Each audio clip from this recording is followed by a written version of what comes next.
Yo, what's going on, guys? And today, my colleague here at hoopshype.com, go check out our latest piece by Michael Scotto. He talked about the Kings basically looking for reinforcements, and those reinforcements were basically, as you guys have known for a while now, Kyle Kuzma.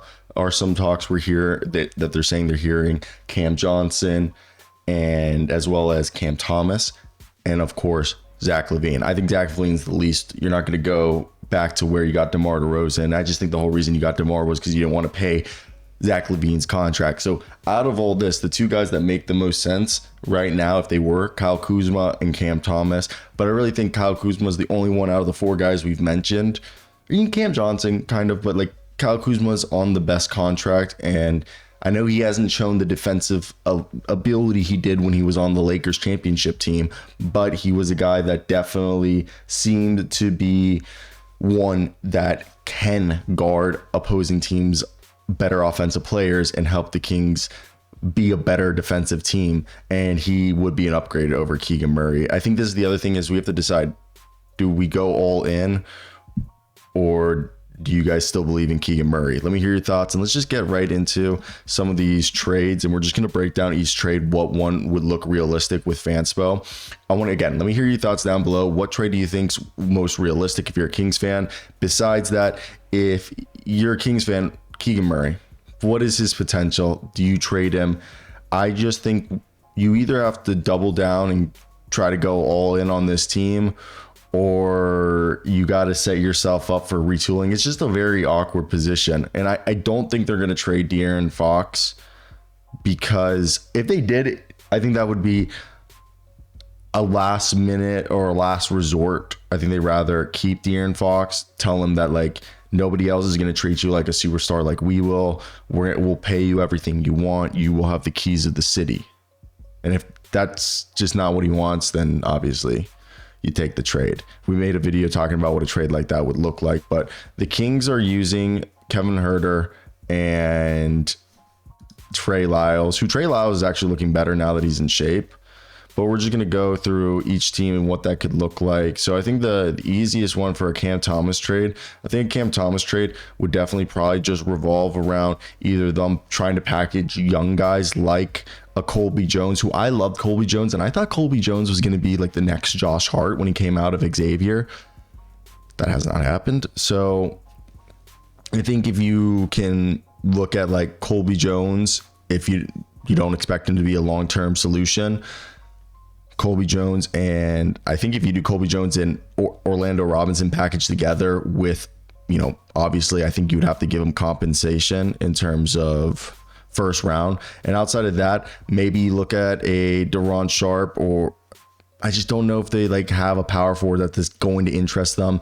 And I don't think you're going to try to throw in a Kevin Huerter to get an old man in Bojan Bogdanovic, even though Bojan arguably is the better player. Like if you wanted to save money, like first I'm going to say we're going to just do the trade right here where we're just going to show you, hey, we'll throw this. The money's basically the same. You have them send out one of their upcoming first round picks, like a 2026 pick is what they want, the Nets. That's why they didn't want the 25 pick from the Grizzlies, because they already have several picks. So this would be the trade that I think the Nets get, or Colby Jones, who has a few years remaining on his deal, Orlando, and a unprotected first round pick in the 26th draft. So in my opinion, this would be if you just wanted Colby, but if you're really trying to get rid of, not Colby, but if you just want to if you're really trying to get rid of Kevin Huerter's contract, I wonder if you could do a similar deal maybe. And you throw in Kevin Huerter, you might have to throw in some extra second round picks, but similar thing right here. If you believe Bojan would be better, just try to get Bojan and Cam. That's the one that I see. Those are the two Nets trades that I think would be the most realistic if they're trying to do something along those lines. Now, if we go over the Wizards, as we said, Kuzma's making 23, Kevin Huerter making 16.8 plus the 8 that Trey Lyles is making. I wouldn't be surprised if they looked over here and they said, hey, you want to throw in like a Anthony Gill if they're willing, or I don't know if they would even ask for Pat Baldwin, just because Pat Baldwin's not the best. I think this would have to be a lottery protected pick if they were going to do, and it could be any other pick, but something along the lines like this. You get a backup player in Anthony Gill, but you get a starter, in Kuzma, and you get yourself you get rid of Kevin Huerter and Trey Lyles. Trey Lyles gives them cap flexibility. Kevin Huerter could be a reclamation project. And I know if that's not the guy that they want necessarily, you could also see like, hey, I know Sadiq Bey, he had a torn ACL and he still has not played this season, as last year with Atlanta, he tore the ACL. And I believe right now they have not said I think he's just expected. So a month ago, the injury update was he tore his ACL in March and 9 to 12 months. So some sort in the middle of December is the earliest. I bet you January, February, if he is going to play this season. If not, he's just going to be out for the entire year. If he is going to come back, he could be someone that they're interested in. But I think like Anthony Gill's the only one that makes sense. So like we said right there, I think you got to throw in a pick, but that would be the deal. So let's go ahead and move to the next one, which we did here. It was a Cam Johnson. And I think Cam Johnson, similarly, if you could package Cam Johnson and Cam Thomas for which right here you're seeing it's the 26 million, it's going to have to be that Trey Lyles, Kevin Huerter.